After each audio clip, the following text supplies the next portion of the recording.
I'm the Associate Director for UCLA Student Organizations Leadership and Engagement, and the Program Director of the Bruin Leaders Project, and the moderator for today's Zoominar. We appreciate the time and energy you are dedicating to service on our virtual UCLA Volunteer Day presented by the Westcom Foundation. During these unprecedented times, service organizations and leaders across campus have come together to create a day dedicated to volunteerism, promoting long-term and sustainable service in a digital age. This year, the UCLA Volunteer Center is partnering with the Undergraduate Student Association Council, USACS, Community Service Commission, and UCLA Student Affairs to coordinate today's events. The UCLA Volunteer Center works to connect students and community members to community service opportunities through various events throughout the year. The Community Service Commission promotes ethical service on campus and in the community through affiliated student organizations, network events, and advocacy campaigns. And UCLA Student Affairs is committed to maintaining the welfare of all students and giving back to this local community.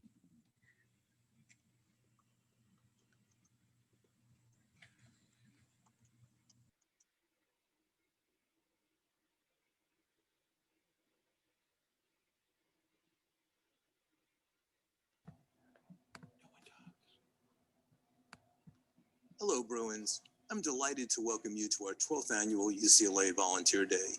Of course, things are a little different this year. We aren't piling onto buses and fanning out across the city, but I'm so glad we're still coming together in the spirit of public service.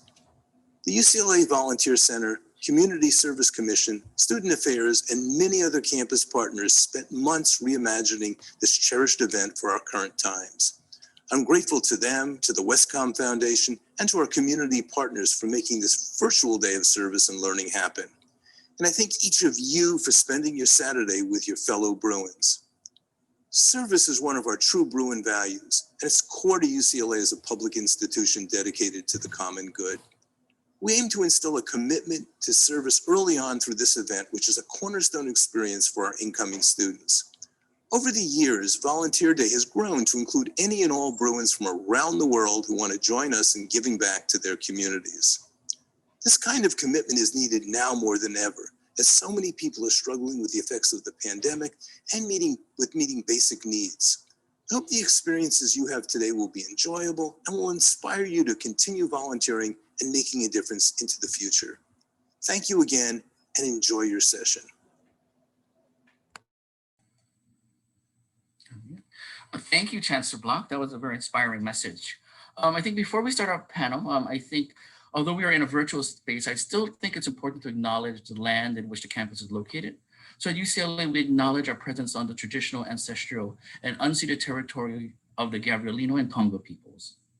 You know, being in student affairs, one of the best things about working with students is the positive energy they bring and the willingness they have towards working for positive social change. So I'm really passionate about this topic today. And I think it's timely for our students to think about and be able to engage in a discussion today with our two amazing panelists. We have Dr. V and Kevin. So we'll have an opportunity to chat with them, and then we'll do some Q&A. So let's get started. Kevin, can you tell us a little bit about yourself? Definitely. So hey everyone, my name is Kevin J. Patel. I'm an intersectional climate justice activist, specifically from South Central Los Angeles. I'm not a UCLA student. I actually go to LMU, but it's nice to be on, I know many of professors from UCLA, and I'm well situated within the campus. I've been there multiple times.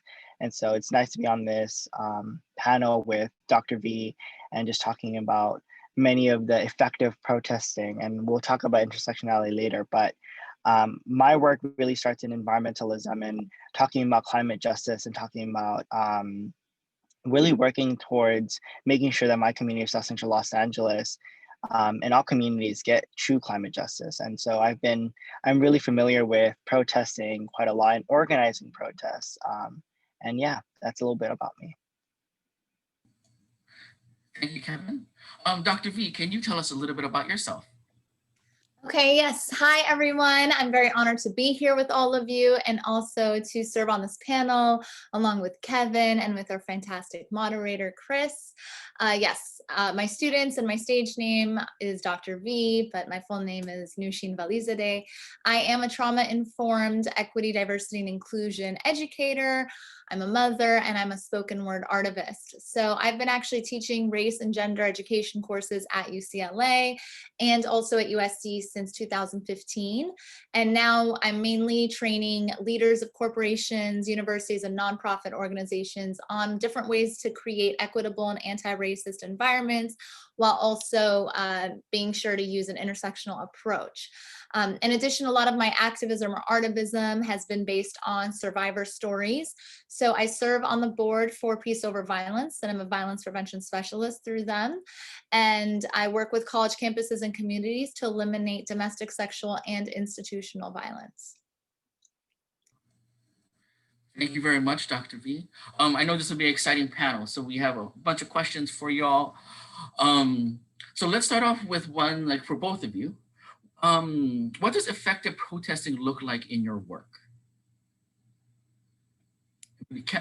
Whoever wants to. I can share.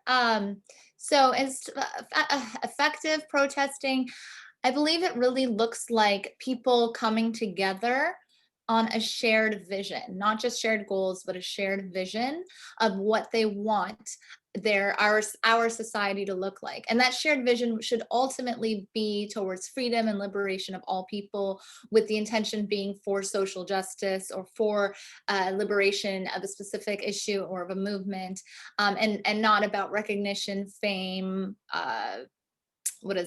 being paternalistic, anything like that.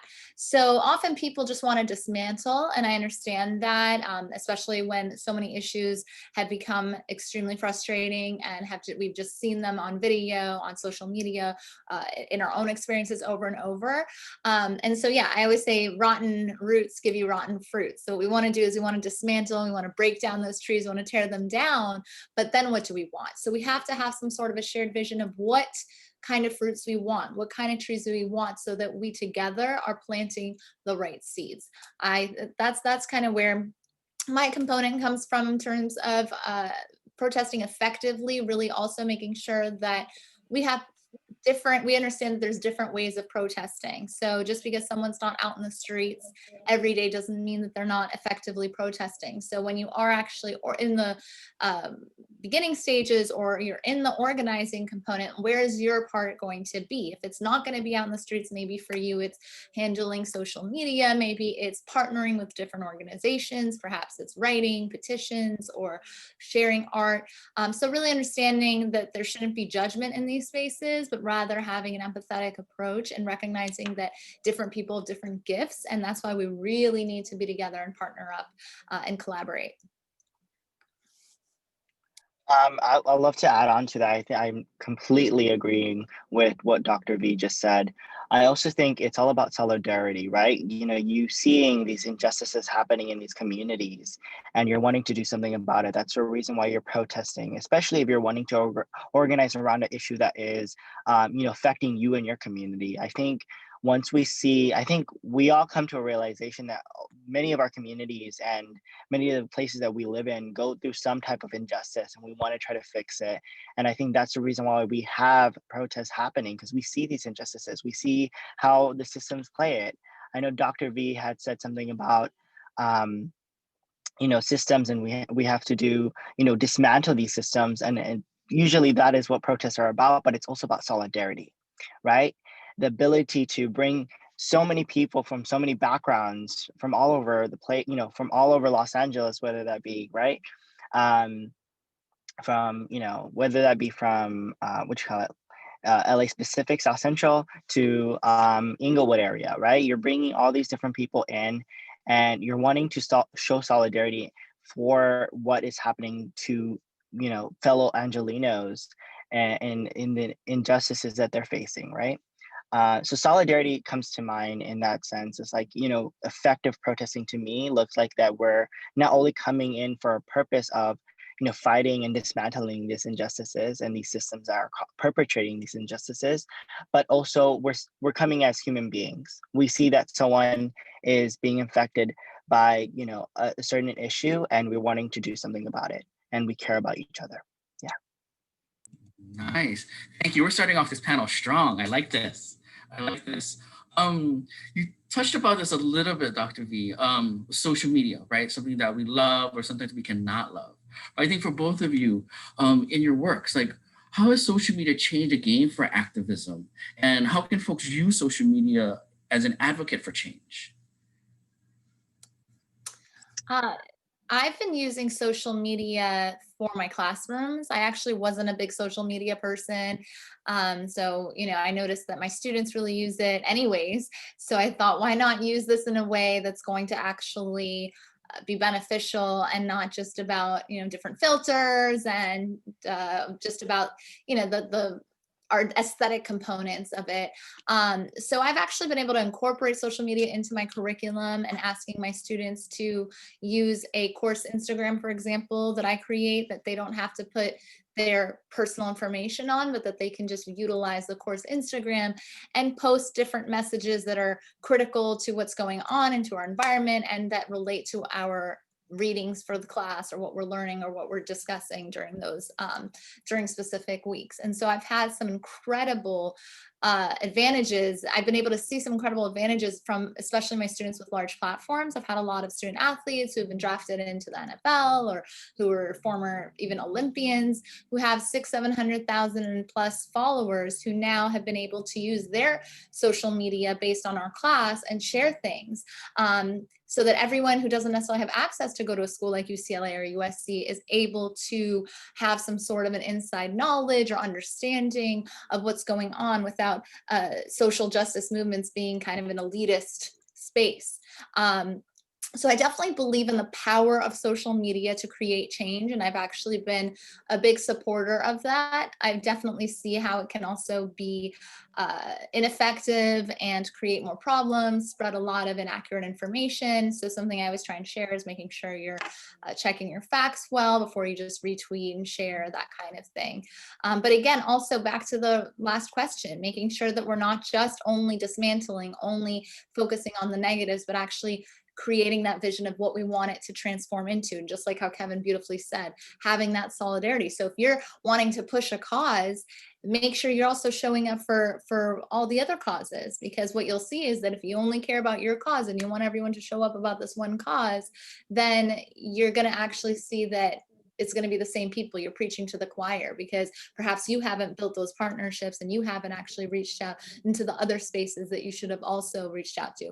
Because again, we'll get into intersectionality, I think, but just recognizing that these social justice movements, they kind of all do blend together, and the solidarity is critical for us to be more powerful, united than we are individual or in smaller communities. Definitely agree with you, Dr. V. And I, with social media and how it changed the game during the, we're now in midst of a global pandemic, right? Where social media has been our way to connect with one another and the people that we love and the people that know us well. And I think with social media, specifically, in the environmental movement, it has really changed the game, right? Where environmentalists and climate activists are now utilizing social media to attack politicians, to really demand politicians saying, you know what, we might be at home and trying to stay safe, but you are still, working for us and you must implement these policies. And so we're holding virtual, strikes, we're holding virtual panels, doing all these, having conversations. And to what Dr. V said is like, if you're preaching to the choir, you're only creating an echo chamber, right? So if you're only preaching to your social media and you're not trying to say, hey, share this message to your, to your people, but also having them share it with their people, right? That breaks the echo chamber, because other people get the information instead of just having information go round and round and round, right? So definitely breaking the echo chamber is so important to why social media exists and how social media is changing the game, because it is breaking that echo chamber in the sense of having information go further and beyond, but making sure that also what Dr. V said beautifully is like, how social media also has its ups and downs, and specifically with the downs is like, what, a lot of information can be misleading, a lot of it is, and so you have to continue checking your facts. So social media has changed a lot because of the global pandemic, and how activism also changed, right? We have all these activists coming out of social media, which is amazing, and that's how the word gets around of these issues that are growing around all around the world. um, but there's also a downside where facts and a lot of these things that are real can be miscommunicated with one another, and you just want to be careful of that. So definitely social media can be good, and it can also be bad. Definitely, I think you folks made some great points, and I think you want to get to this good question because I think you both keep bringing it up. But intersectionality, right? It's a powerful term. It's an amazing concept, like to think about. So I think for both of you, it's going to be like a two-parter question, but really, can you define intersectionality, right? And then can you speak of the impact intersectionality has in movements and how one can incorporate that within their own protesting or movement effort? I'd love to get started if you don't mind, Dr. B. I know you're already working with the amazing Kimberly Crenshaw, um, but with intersectionality, when in Kimberly Crenshaw's definition of it, it's incorporating race, class, and gender, right? And we're seeing how these systems are all connected, and lived experiences are connected. Specifically in my realm of it, environmentalism, I love Leah Thomas's intersectional environmentalist term of how the people and the planet are connected, right? We must look at the scope of how is everything connected, right? How are the systems of oppression perpetrating the climate crisis? And what are we going to do about it? And so really it's not only intersectionality can be versatile. It can't just be defined in one thing. I definitely think it's such a versatile thing that a lot of people have their different meanings to it. I definitely sat down in a circle just the other day with many activists in the environmental sphere that were coming up with these amazing, talking about how relationship also has to do with intersectionality, right? What is your relationship with certain issues, and how are you connecting them with one another? Then a lot of people were talking about connecting different issues with one another. And so how I define intersectionality is we're seeing how these different issues are connected, right? But we're doing something about them. We're not only, connecting the dots, but we're doing something about them to fight these systems of oppression that are perpetrating that one issue that is perpetrating all of the other issues, right? Social justice, racial justice, environmental racism, all these other, issues that are happening. They're all interconnected. And I know Dr. V is going to pop off right now in a bit about intersectionality, because I definitely do want to hear a lot more from Dr. V than I do myself. But that's what I mean to me. It's like, we're all interconnected. We have to see how these systems really, connect the dots between racial justice and environmental justice, because there is a correlation between the both, right? And all issues. But yeah, Dr. V. Thanks, Kevin. That was really well put, and I love hearing how this specifically also relates in your work, which isn't work that is so common as a social justice issue, as an issue that really we need to be activists for. It always seems to be something that people think it's just, oh yeah, the climate, oh yeah, the environment. So I love really hearing how our Earth is something we're all a part of, and that we all need to be more active in, and something I always want to strengthen my learning and understanding from it too. So I love that, and understanding how intersectionality works there. So Kimberly Crenshaw, she did coin the term, and really so that we use it as a prism to understand the ways that different forms of inequality often operate together and exacerbate each other. So kind of just seeing the cross section of racism, classism, ableism, etc. And what ends up getting convoluted is people think that intersectionality is really about identities, and it's actually more about the systems of power. For example, me, if I'm going to speak on myself, me as a woman of color who's non-Christian, those aren't my barriers. It's not a problem that I'm a woman of color and that I'm not Christian. The problem is xenophobia. The problem is sexism. These are the barriers that get and that play out in both very very overt ways and also very, covert ways with microaggressions that affect me, that affect others in my community. So really recognizing intersectionally from that angle, and that we're also, when we're talking about effective allyship, effective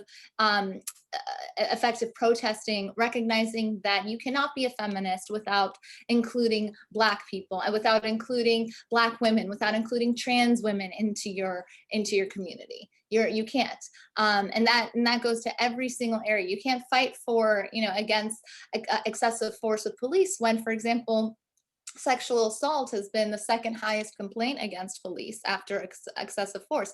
And who are those who are most affected by sexual assault? Well, number one is actually Native American women, and then Black women, Black trans women at the most vulnerable, women with disabilities. So you are completely leaving out communities by not incorporating intersectionality, and even the communities themselves. So if you are part of the Latinx community, but the Latinx community or the community that I'm from, the Iranian community, is homophobic, then we are not actually pro-Iranian, because there's so many gay Iranians in our community. There are so many trans Iranians in our community. And though this was coined by Kimberly Crenshaw, it actually has been discussed way before that by Audre Lorde, Gloria Anzaldúa, who now has actually created a lot of her work has inspired the Joteria movement. But Gloria Anzaldúa spoke so much about how she, her poem Borderlands, really about not being accepted completely by just speaking Spanish because it's too Americanized, or her English is too foreign sounding. So she said, when I speak Spanglish, that's my language. So really recognizing that there have also been individuals who've been talking about these issues from hundreds of years, even around the world. So recognizing that this is actually something that has been discussed, but having that name has made it more visible, because without having the name and being able to coin that term of intersectionality, then it's almost as if it doesn't exist, and it isn't a prism and an approach that we can use to create effective change. I like hearing all of that. I think I agree. It's being able to name something, right, and to identify what it is helps us to target and to see how can we impact it, how can we make change, or how can we use it within the work that we do. And when you talk about like systems of power, right, how do we push back against those? So I think you guys are bringing up really good stuff, and I'm getting excited. So I want to go dig a little deeper and maybe kind of just talk about, like, for you, Kevin, like how do we empower youth to lead and be participants in social movements? Yeah, definitely. I started in my environmentalism at a very young age, at the age of 12, when I was directly impacted by the air and smog pollution that Los Angeles is still being ravaged with, even during the fire season right now, which is raging on in California more than ever because of the climate crisis. And specifically, when I first got started, there weren't that many young people, especially young people who look like me, right? BIPOC young people. And I mean BIPOC, I mean Black, Indigenous people of color, and who come from marginalized communities, low-income communities. And I come from South Central Los Angeles. There weren't any activists during that time that I knew of that were young. So really starting my journey of like how I became, and because I saw the inequalities in my community, right? I saw food injustice, gentrification, I saw climate change be one of them.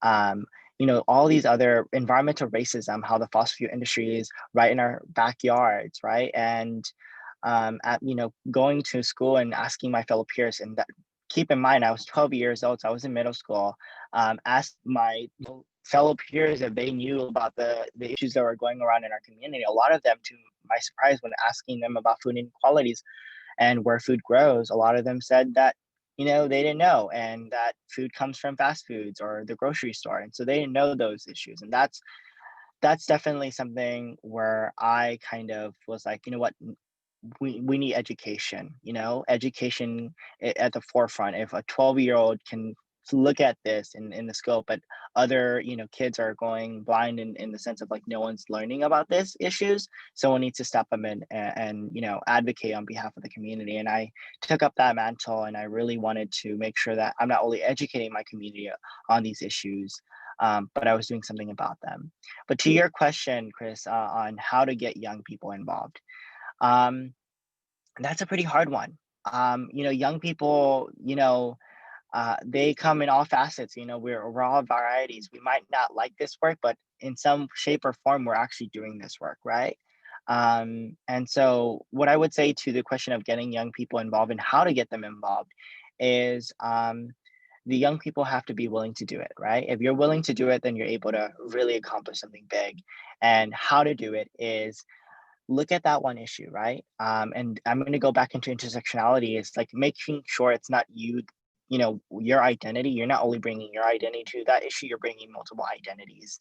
And, you're making sure you're inclusive of everyone, and making sure that you're connecting the dots to other issues. What is this one issue perpetrating in other communities, right? And seeing that and really making those connections and continue fighting it. There might not be any resources or not, because definitely I was in that situation, but continue advocating it, continue speaking about it, and then you'll get somewhere. So yeah, just that, I think young people can get started in in the space of doing the research, looking online, what events are there, what opportunities are there. But I will stop there, and I don't know if Dr. V wants to add on to my question, but I'll be happy to hear from her as well. I'd love to piggyback on what you said about the different identities as well, and not just your own, because I think that's something that gets lost a lot. In a lot of my classes, I say, hey, I need you to state the sentence as a blank person. I do not know what it's like to navigate life as a blank person.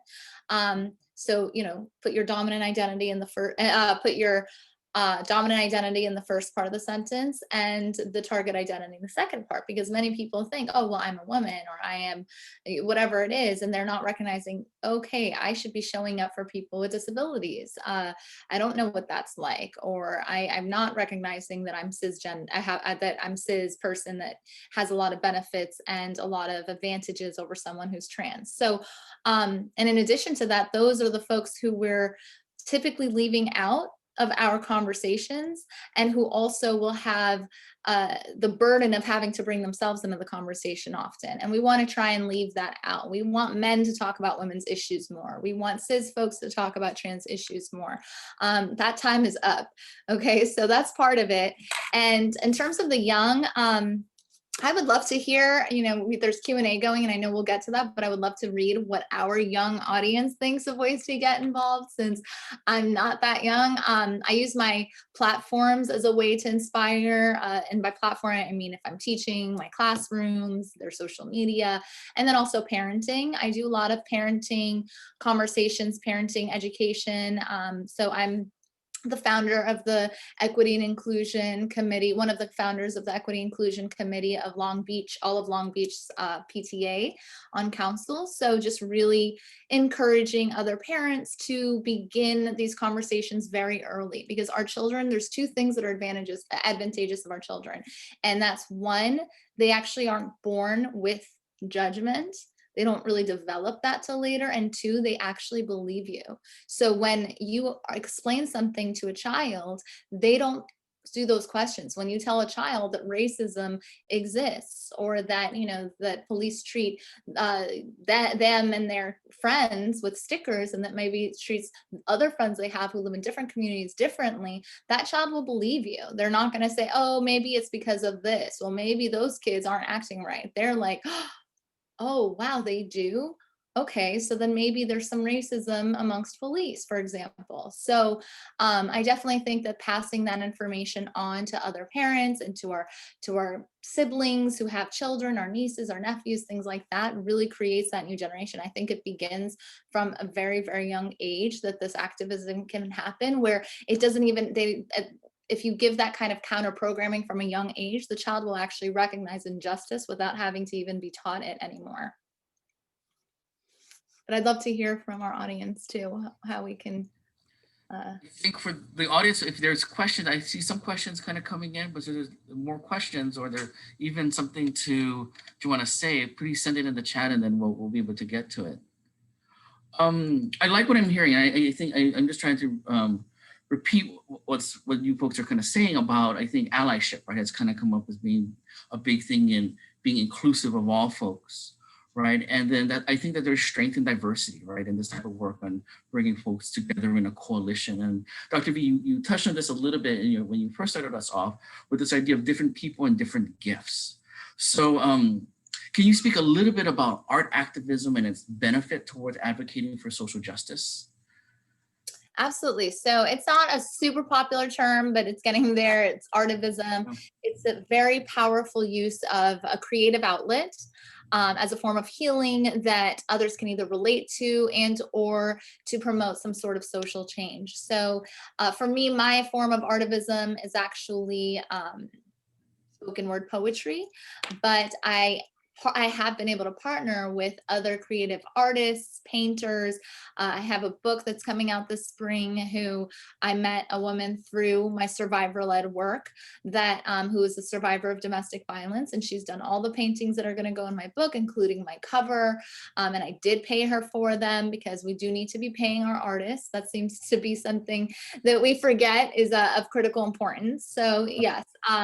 And she actually, she would read a poem and then she would create a painting based on my poem, or she had her own paintings that she created and then I wrote a poem that connected with it. So it was really cool little partnership. And I think you can do that with tagging, you can do it with ceramics, with anything. So that's really what artivism is. And what I usually use it for, I have had in my book, it's called Women with an X. I really talk about definitely beyond sexual assault. I do speak on that, but I also speak about being the victim of bullying as a child for being different. I have a poem called Middle School. I think a lot of people, when I posted that poem, a lot of folks related to it who are intersectional, who have been the different weird ones as kids. And so it kind of gives you a flashback. And then one of the most important things that artivism does is it actually encourages other people to tap into their art. So it's actually a cool spiritual guidance in a way where someone's like, oh, wow, I used to draw when I was little. You don't have to think that you're going to be the best artist in the world. But when it's you and your story and only you can tell your story, it is going to be an incredible piece of work. So I really think that it's something that everyone can kind of has that spirit in them, whatever it was that you might have liked or wish you did, wish you were able to afford classes for, whether it was dancing or writing or painting, drawing, whatever it is, just start doing that and start trying to let your feelings come out with it. And one piece of advice I would say is even using your non-dominant hand, because it kind of gets, it gets rid of some of those blockages and that conscious part of you. And then it also takes away the fact that you already know it's not going to be incredible because it's your non-dominant hand. But what you don't know is that after a little bit of time, some hidden creative pieces of yourself that you weren't necessarily aware of will start coming out. That's a really good tip. I like that because, you mostly just do your dominant pieces to work on things. Kevin, you have anything would you like to add to this? Not at all. I think Dr. V, explained it very, very well. Artivism is also used in environmental movement. I'm really specifically talking about the environmental movement because I've been doing for almost a decade in the movement. But definitely, I think movements need people who are artists, graphic designers, good with computers, tech, anything and everything that you're good with, any skill that you have, a movement needs you. And just finding your niche and being able to go in and say, hey, this is what I'm able to offer, but not put my energy out there, right? And just utilize and, do your specific skill, you can really make a big difference within these movements. And literally that is how movements are going right now. And that's how people are making a huge difference. I know I can talk to Sunrise Movement, which is like literally organizing political rallies and online information for young people and throughout our nation. And letting them know who's on the ballot, right? And what is on the ballot, and why it's so important for people to not only talk about jobs and the economy, but talk about the environment, because that's literally going to be, it's already being affected, and it's going to continue being affected in the future. And so, yeah, the definition of artivism is perfectly defined already. I just wanted to say that, you know, whatever skill you have, please check what movement you fit into, and really making sure that you bring that skill to it, because definitely you're needed. But yeah. Oh, absolutely. I think artivism, I think for me, when I see it, like when I'm protesting or I'm seeing it done, I think it's inspiring, like for me. Right? I think it speaks to people in different ways, and I think it acknowledges people's experience in different ways. That's what art's supposed to do, and it really, gets you involved and wants you to do more. And says, "Oh my gosh, that's whatever the creation is, whether it's science or things like that, or sculptures, are able to help people to really connect with something, and probably at a deeper meaning." So I think that's amazing, the work that you all are doing. The question, I think, is a nice little call to action question. I think we got for both of you, is really what would you like? Because you told us a lot of stuff that you do, and we talked about some really good things. But what would you like for us, the audience, right, to be able to do after this session? Like, what's your call to action that you would like us to think about? I think with the upcoming election, get out and vote. I know, this upcoming election is going to be so critical, and I'm going to be nonpartisan here, right? Is that there are many issues that are out in the world, and you're voting for your values and your purpose, right? What do you want the next 5-10 years to look like? Because these policies are really going to shape it. And I'm talking about it in the environmental scope of things, is that right now is such a critical moment to pass environmental policies, right? We can see with the wildfires, the hurricanes that are hitting the Gulf Coast and all throughout the East. So definitely my values is to vote on climate, and I know who I'm voting for, but definitely know who you're voting for and what the values you're voting for, but get out the vote. That would be one of my call to actions. Absolutely, I agree. Thanks for saying that. Vote, and if you are able, and inspire others to vote, post about it, use your social media for that.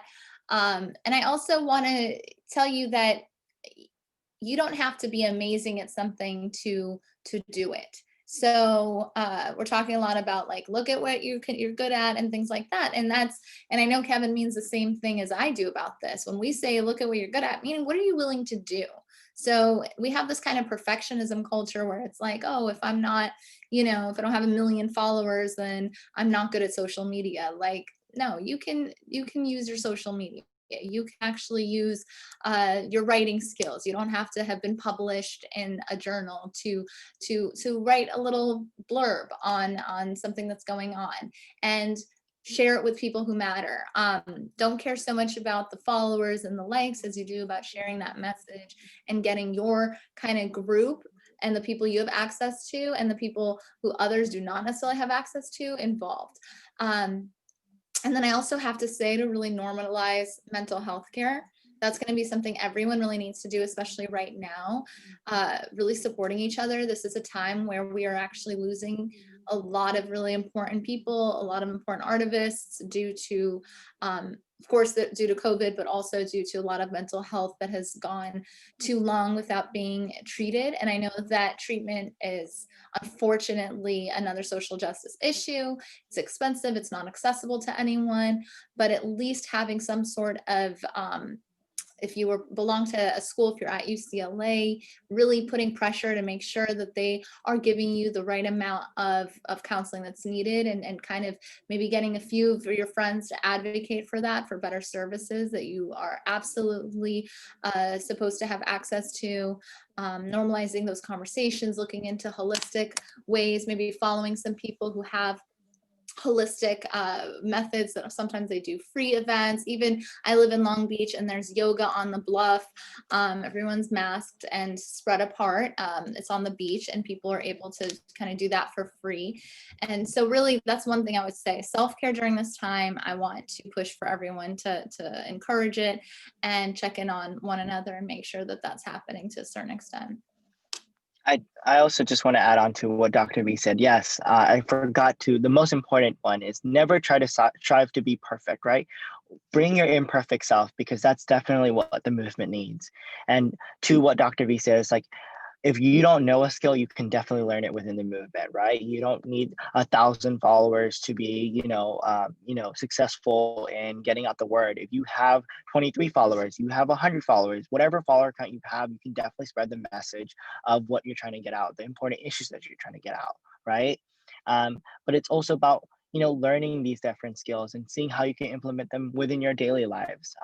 But also making sure that you're keeping up with your mental health and checking up on that. I know all of us are full-time students, so it's been quite hard working full-time, running a nonprofit, also doing college work, but it's definitely something like take a break. Sometimes you need it. Don't invest yourself so much where you get tired out and you actually get burnt out. Um, to the point where you're not able to produce as much in school or in your activism. And so you definitely want to make sure that you're coming to the table fresh, able to do this work while also taking time for yourself and hanging out with your friends or your family. So good. I do want to freestyle a little bit. So maybe just a quick question. I think you folks are going down a great path that I really want to ask a question. But so what would you to normalize, right, the use of self-care? What's one thing that you folks do for your self-care?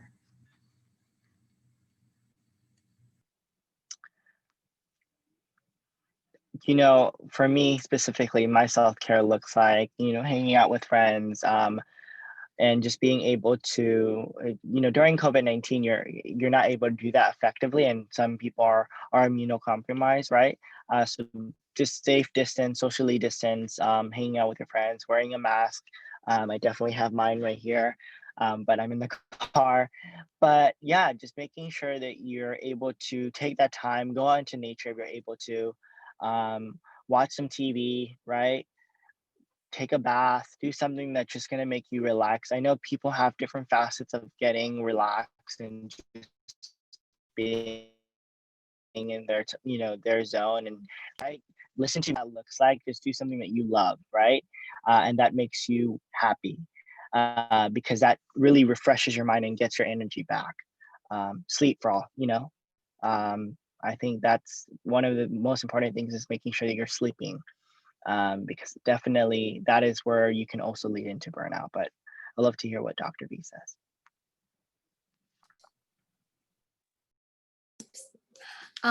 So yes, self-care, I have to admit, I did grow up with this mentality of self-care is selfish, from having immigrant parents who worked really hard and, kind of just made fun of people who went and got massages and this and that. So it's been in my head, unfortunately, where when I do something for myself, I actually feel like I'm being selfish. So I've had to really break out of that and recognize that, wow, I need to be the best me I can be for my family, for friends, for the work I want to do. So I can't be, a mess. That's basically what it came down to.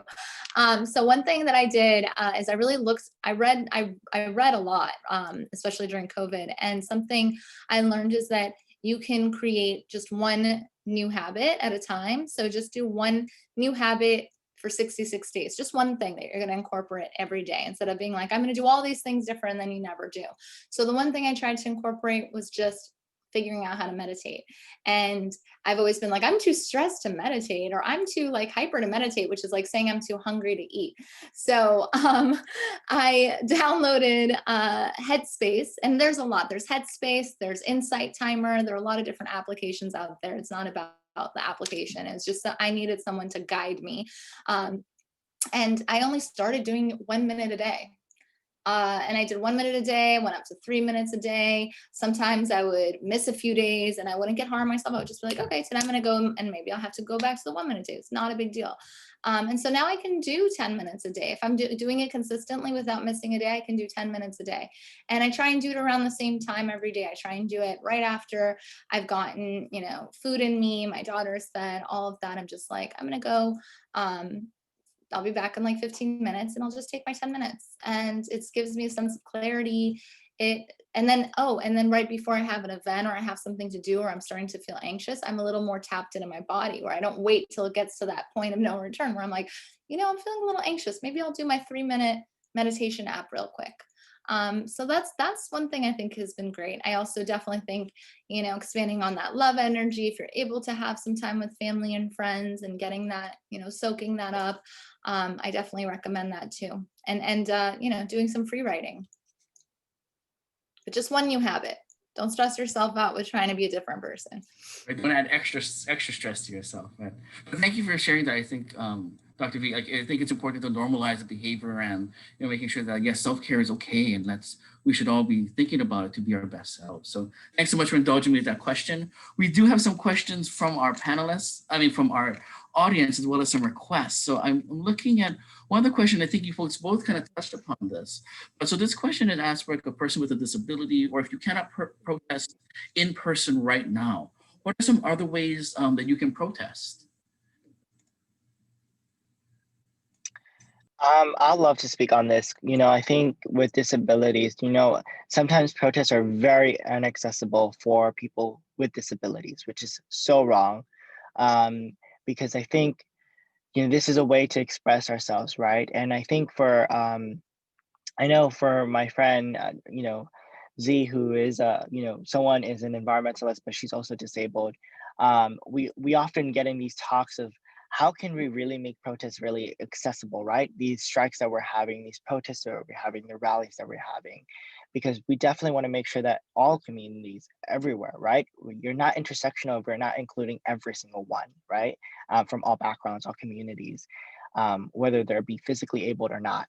And the way that we came up with it is that these movements are not, it comes from the top leaders. You have to change the perspectives and really get that word out there, saying like, if you're trying to fight for this and this injustice that is happening to this certain community, but what about the Black lives that are disabled, right? What about those lives, right? And if you're not having your protests be accessible to Black lives that are people who are disabled, then your protest is not inclusive of all, just as I look in that view. And I think talking to the organizers and seeing ways to make it more accessible, making a space for people who are disabled and physically unable to move around in the strike, and making sure that we're able to include all people. And I know now more than ever, because a lot of activism has switched online, a lot of my friends, we make sure that we're not only including different voices, but we include different experiences, lived experiences. And so making sure that if you're having and holding an online rally, you're including voices that are quite from different spaces and different backgrounds. So and that goes to with the disabilities, right? We have hidden disabilities, and then we have physical disabilities, and we have to talk about both as well. Yeah, I love that. And I have a brother with severe disability, so I've definitely been able to learn about a lot of really inspiring people with disabilities. So I would also recommend looking at other activists who have disabilities. So the relation. So like Teresa Go, for example, is an intersectional individual with disabilities, spelled, last name is spelled Goh, from Singapore. And also showing up again and not necessarily in a protest way, but at least even using a platform, writing for those who are not necessarily in your identity. So if you have an actual dominant identity, for example, if you're male, or if you are white or cis, anything like that, then choose a way to to advocate for others, so that then you can also see that type of solidarity built for your cause as well. And if you want to, protest for Black Lives Matter, there's tons of ways to do things like, that's just one of them, or the Me Too movement. There's tons of different ways to do it online, virtually, donations, petitions, creating, signing, all different kinds of things going out. Hopefully you're able to vote as well.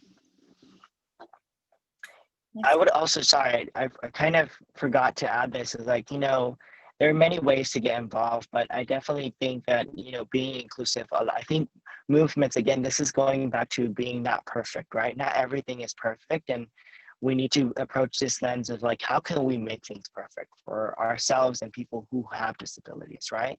And not being ableist. And I think that in itself is like thinking about others.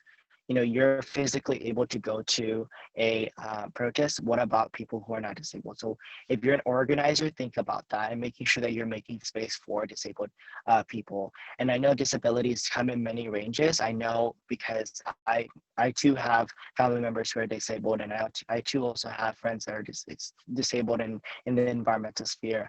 And I've learned and I've talked to them and saying like, you know what does it take to really make everything inclusive, right? How can we not only think about people who are physically disabled, but also think about the hidden disabilities that people have? Because people are really, disabilities come in many shapes and forms. So I definitely want to make sure that you're thinking about that. So yeah. Thank you very much.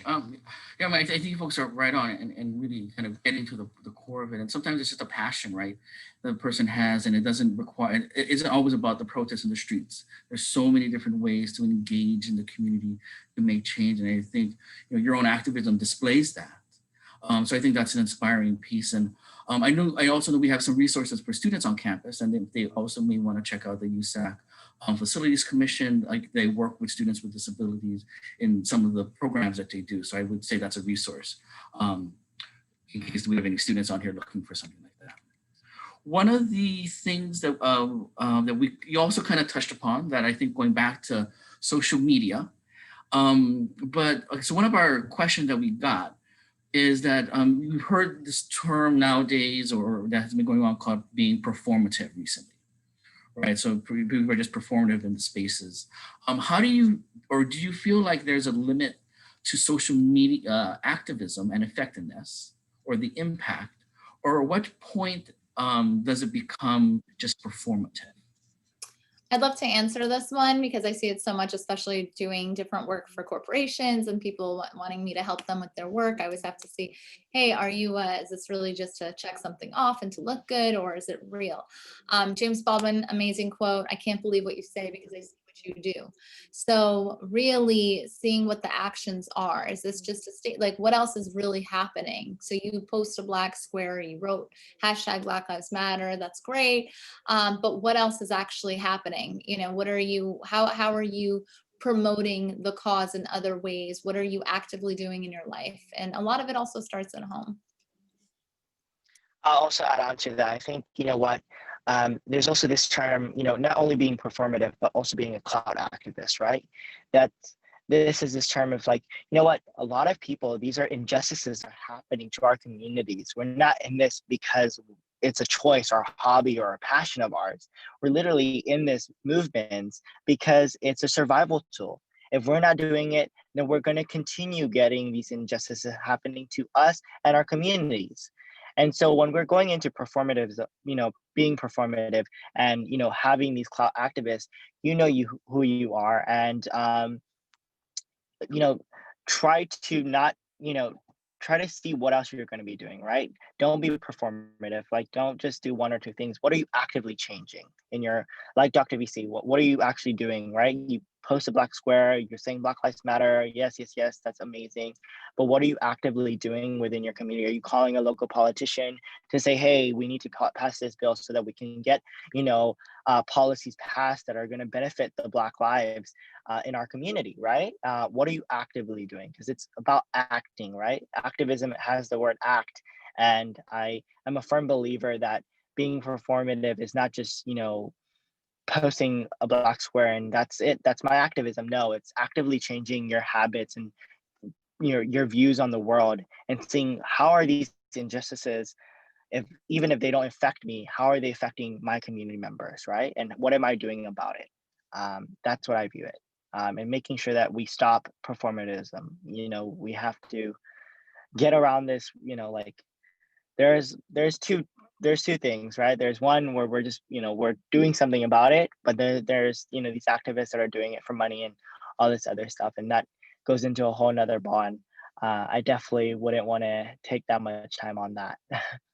But yeah.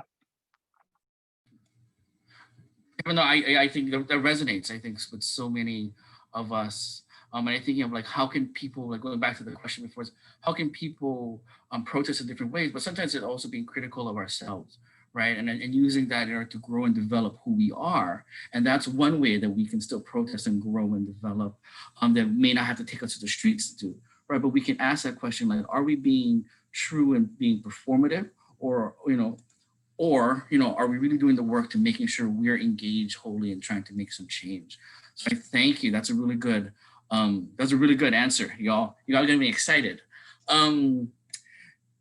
We just have a few more minutes to wrap up, and there is a request I see in the chat for Dr. V to close the session with a poem. I don't want to put you on the spot, like that might be a lot. But if you're interested, we have a couple minutes. Dr. V, if you have anything for us that would you like to? My short introduction to my book poem. I also saw a message that said, to inspire youth to get involved in environmental movement, I would recommend getting kids out into local community gardens, learning about how organic food is grown, and educating on practical needs.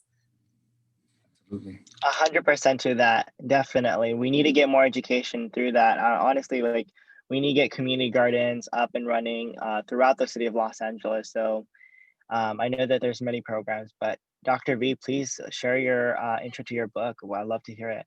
I don't know who shared that comment, but I thought, because it just came to me, I guess, but it was really great. And I'm glad you also approve of that message.